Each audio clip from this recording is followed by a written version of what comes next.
这五一节呢，不只是食肉粽白冷船尔，这古早人也该号做是五毒日，就爱炒青炒兄会较勇敢。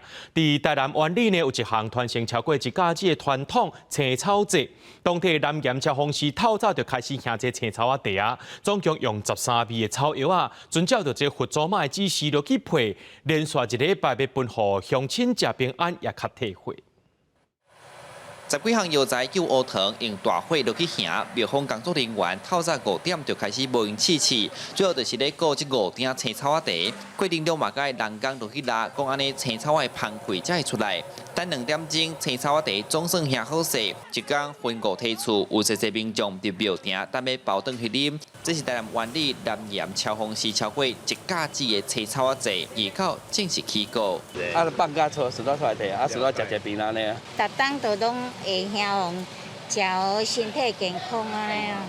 我最近迄病毒最严重，介欢乐特时都来食的，来啉来排队这就对啊。嘿啊。啊，药头遐1点钟，药这遐1点钟，当中就反正就是2点钟。现在遮久啊？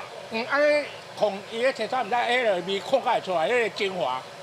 迄个精华控解出来啊，系啊。经过了解，这青草啊，拢是因专工去台东花莲厝的，嘛是照佛祖妈的指示落去夹，拢总采2顿外顿来，先经过日头晒，再个过煮，会有这个传统。主要因为早期医药费贵，真侪信徒无法度负担，就尾才演变做庙方兄青草啊，结缘分予大家啉，故来形成地方文化。较早较济工啊，较早拢10外工，即嘛厝较少，拢8、9工尔。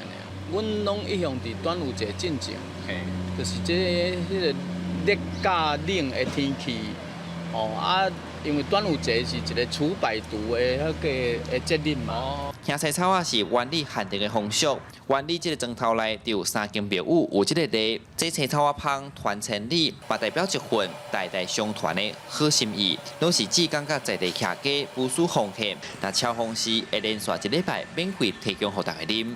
记者从台南采访报道。